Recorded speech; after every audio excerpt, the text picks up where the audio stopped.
हिमाचल प्रदेश की राजनीति में एक बड़ा सियासी घटनाक्रम घटा और वो घटनाक्रम ये था कि कांग्रेस के 6 बागी विधायकों सहित 3 निर्दलीय विधायकों ने भाजपा का दामन थाम लिया। प्रदेश में अभी भी स्थिति क्या है, सरकार के लगातार नुमाइंदों से भी हम ये जानने की कोशिश कर रहे हैं कि आखिर सरकार का इस विषय में पक्ष क्या है। चर्चा करने के लिए हमारे साथ सीपीएस संजय अवस्थी हैं। अवस्थी जी, जिस तरह 6 विधायकों ने अब भाजपा का दामन थाम लिया है, साथ में 3 निर्दलीय भी हैं, आप इस पूरे घटनाक्रम को किस तरह देख रहे हैं? भारतीय जनता पार्टी के नेताओं द्वारा जिस तरह का प्रयास सत्ता लोभ के लिए किया जा रहा है और लोकतांत्रिक मूल्यों के पे जो जिस तरह से धज्जियां उड़ाई जा रही हैं, मैं समझता हूं कि हिमाचल प्रदेश की राजनीतिक संस्कृति में इस तरह का कोई स्थान नहीं है और ना पूर्व में कभी ऐसा हुआ। और आज सिर्फ सत्ता लोभ के वजह से, सत्ता लोभ के लालच में हिमाचल प्रदेश की स्थिर सरकार को जो है, एक स्थापित सरकार को अस्थिर करने का प्रयास, असफल प्रयास जो है भारतीय जनता पार्टी के नेताओं ने किया है। और जो 6 विधायक कांग्रेस पार्टी के चुनाव चिन्ह पर जो चुनकर आए थे और प्रदेश की जनता ने जिन्हें 5 साल के लिए चुना था, आज उन्होंने भारतीय जनता पार्टी का दामन पकड़ लिया है। आज भारतीय जनता पार्टी में विधिवत रूप से वो शामिल हुए हैं। दुख है कि हमारे साथी थे, और लेकिन ये भी जो है, मैं समझता हूँ कि जब अति महत्वाकांक्षाएं जागृत हो जाएं तो वो हावी हो जाती हैं, और यही शायद हुआ। और जिस तरह का आरोप वो लगा रहे हैं, जिस तरह की वजह वो बता रहे हैं, मैं ये समझता हूँ कि वो बिल्कुल निराधार है और उनके निजी स्वार्थ रहे थे। अगर आज उनमें से किसी को मंत्री बना दिया जाता तो शायद वो ना छोड़ते। यही उनका कहना था कि हमें मंत्री बनाओ, हम पार्टी में रहेंगे। देखिए अवस्थी जी, उन्होंने जब दिल्ली में कॉन्फ्रेंस की, जब भाजपा का दामन थामा, अनुराग ठाकुर वहां थे, डॉक्टर राजीव बिंदल वहां थे, नेता प्रतिपक्ष जयराम ठाकुर सभी लोगों से मिलते हैं, सभी को मान सम्मान देते हैं और एक साधारण परिवार से सुधीर शर्मा जी की तरफ इशारा कर रहे हैं। तो सुधीर शर्मा जी को पिछले टेन्योर में जो है कांग्रेस पार्टी के विधायक थे, वो सरकार जब कांग्रेस की थी उस समय उनको कैबिनेट मिनिस्टर बनाया गया था और कांग्रेस पार्टी ने उनको ऑल इंडिया कांग्रेस कमेटी का सचिव उनको बनाया था। इससे बड़ा मान सम्मान उनको और क्या चाहिए था। ये जरूर था कि इस बार वो किसी कारणवश मंत्री नहीं बन सके, लेकिन अभी बहुत समय था और आने वाले समय में मंत्री बन भी सकते थे।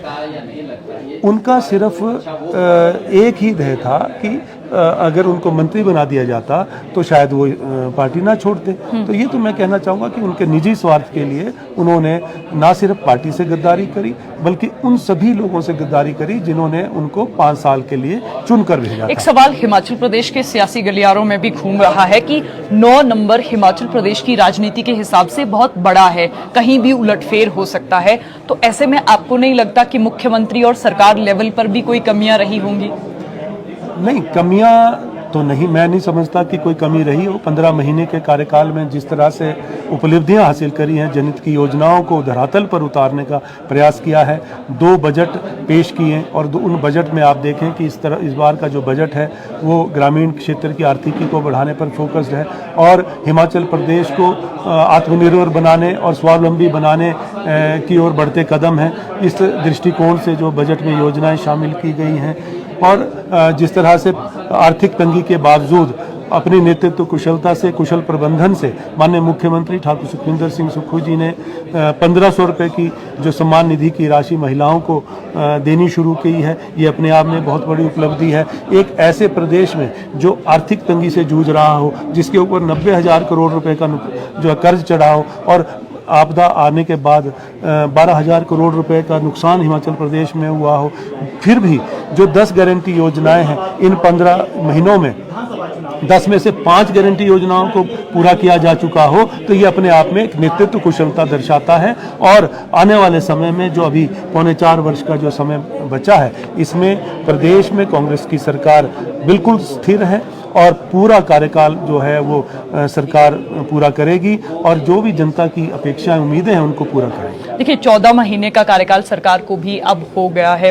ऐसे में स्टार्टिंग से ही हमने भी देखा और सियासी गलियारों में हिमाचल प्रदेश के सभी लोगों ने सुना कि संगठन और सरकार में तालमेल को लेकर बार बार सवाल आ रहा था। हिमाचल प्रदेश में कोऑर्डिनेशन कमेटी का भी गठन किया गया है, सीनियर लीडर्स को उसका मेंबर भी बनाया गया है। ऐसे में प्रतिभा सिंह के बार बार ये बयान देना कि कार्यकर्ता अभी भी हताश हैं, निराश हैं, मंडी लोकसभा से उन्होंने चुनाव लड़ने से इनकार कर दिया।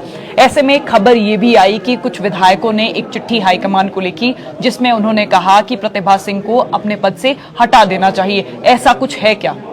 देखिए, जो हमारे अध्यक्ष माननीय श्रीमती प्रतिभा सिंह जी का कोई अगर टिप्पणी की है तो उनका व्यक्तिगत बयान है और उसके बारे में वही जवाब दे सकते हैं। लेकिन संगठन और सरकार में पूर्णतः तालमेल है और आने वाले समय में बाई इलेक्शन में हम एकजुट होकर चुनाव में कूदेंगे, चुनाव लड़ेंगे, हर चुनौती का एकजुट होकर सामना करेंगे और कार्यकर्ता उत्साहित है। 15 महीने के कार्यकाल में जिस तरह की जनहित की योजनाएं लाई गई हैं उससे कार्यकर्ता जो है, मैं नहीं समझता कि कोई कार्यकर्ता नाराज है। हाँ, अगर 10 में से कोई एक काम रह गया हो और किसी कार्यकर्ता का काम रह गया तो आज नहीं वो कल पूरा हो जाता है। तालमेल की कोई कमी नहीं है और आने वाले समय में ये सिर्फ एक भ्रमित करने का प्रयास है। और ये जो हमारे यहाँ पर भारतीय जनता पार्टी के जो नेता हैं इस तरह का भ्रमित प्रचार कर रहे हैं, ऐसा कुछ भी नहीं है। जैसा कि आप जो है यहाँ पर ये कहलाया जा रहा है कि संगठन और सरकार में तालमेल नहीं है। संगठन और सरकार में भरपूर तालमेल है और आने वाले उपचुनाव में आपको सब दिखेगा। आपकी एक मीटिंग हुई मुख्यमंत्री के साथ ओक ओवर में, आप थे, गोमा जी थे, संजय रतन जी थे। जिस तरह अब इन विधायकों ने भाजपा का दामन थामा है और आगे की रणनीति पर भी क्या मुख्यमंत्री से चर्चा हुई है? मुख्यमंत्री की इस विषय में क्या राय थी? नहीं, मुख्यमंत्री जी तो हमेशा प्रदेश हित की बात सोचते हैं और किस तरह वो सभी से सलाह भी लेते हैं और कोई भी घटनाक्रम हो उसमें सबकी सलाह लेकर जो है उस पर आगे फैसला लेते हैं। और आज भी ये एक रेगुलर जो एक प्रोसेस है और हर रोज़ जो है वो जो यहाँ पर उपलब्ध हों, जो यहाँ पर शिमला में कभी भी कोई एमएलए या मंत्री रहते हैं तो वो हमेशा मुख्यमंत्री जी उनसे मिलते हैं और उनसे अब फीडबैक भी लेते हैं अपने विधानसभा क्षेत्र का और पूरे प्रदेश का, और जो समस्याएं हैं उन समस्याओं से भी रूबरू होते हैं। तो ये तो एक रूटीन प्रोसेस है, कोई ऐसा नहीं है।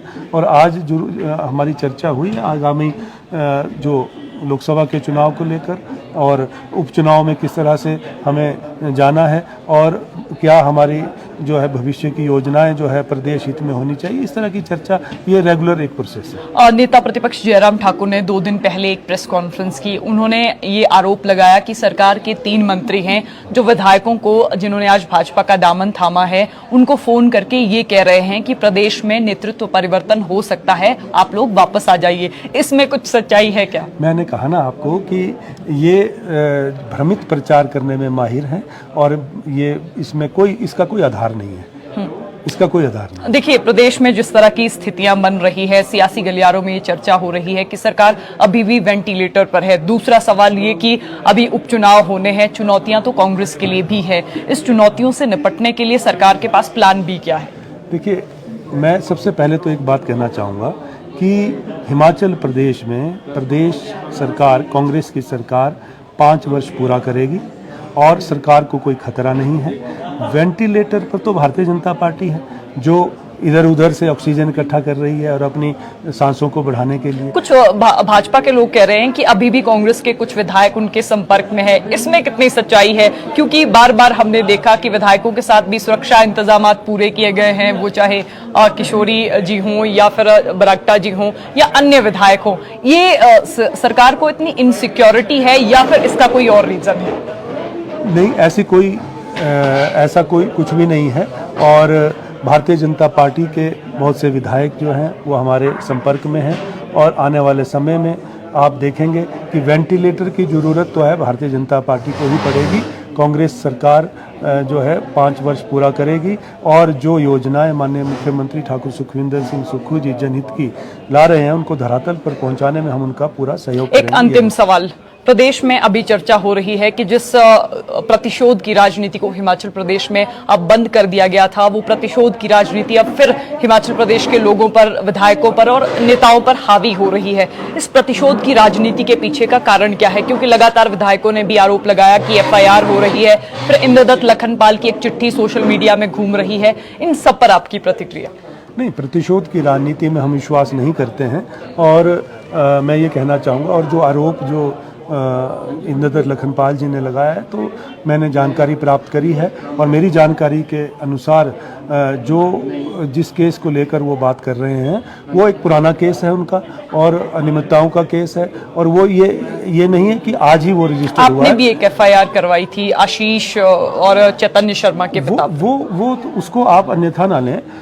वो एक नागरिक होने के नाते और लोकतांत्रिक मूल्यों को समझते हुए हम लोगों ने ये मांग करी है कि इस तरह का जो घटनाक्रम हुआ और इस तरह की व्यवस्था बनाने की जो कोशिश की गई, इसकी एक जांच का विषय है। और जिस तरह से धनबल का प्रयोग हुआ, हेलीकॉप्टर से आ रहे हैं, हेलीकॉप्टर से जा रहे हैं, जिस तरह से क्रॉस वोटिंग हुई और बहुत सी बातें जो एक कड़ी से कड़ी जुड़ती गई, उन बातों को लेकर जो हमने अपनी एक मांग रखी है कि इन सब बातों की जांच होनी चाहिए। और जांच का आरोप ये लगा कि आपने ये जांच और एफआईआर उस दौर में करवाई जब वो लोग यहाँ से जा चुके थे, उन पर उन्होंने कहा कि अत्याचार हम पर किए जा रहे हैं, हमारे परिजनों को खतरा है। फिर आपने देखा कि सीआरपीएफ के जवान उनके परिजनों के घर के बाहर भी लग गए थे। नहीं, वो तो उनका व्यक्तिगत मामला है। वो किस बात को लेकर वो उनको सुरक्षा चाहिए थी, वो वही बता सकते हैं। लेकिन मैं इतना जरूर कहूँगा कि हमने तो सिर्फ एक मांग रखी थी कि ये जो बातें, ये जो घटनाक्रम हुआ है, इन बातों की जांच की जाए और जांच में सामने आना चाहिए कि क्या वजह रही कि जो इस तरह का घटनाक्रम जो है ये क्रॉप अप हुआ, और ताकि भविष्य में इस तरह की घटनाओं पर रोक लग सके। ये हमारी मांग। आपका बहुत बहुत धन्यवाद। Thank you. CPS Sanjay Awasthi हमारे साथ थे। लगातार बात हो रही थी कि हिमाचल प्रदेश में जिस तरह से सत्ता और सियासत अपना रुख बदल रही है, 6 विधायकों ने आज भाजपा का दामन थामा है। कांग्रेस के वो बागी विधायक थे और उनके साथ साथ भाजपा के 3 निर्दलीय विधायकों ने भी भाजपा का दामन थामा है। लगातार सरकार के नुमाइंदों से भी हम इस विषय में बातचीत करने की कोशिश कर रहे हैं। तो फिलहाल संवाद भारत में अभी के लिए बस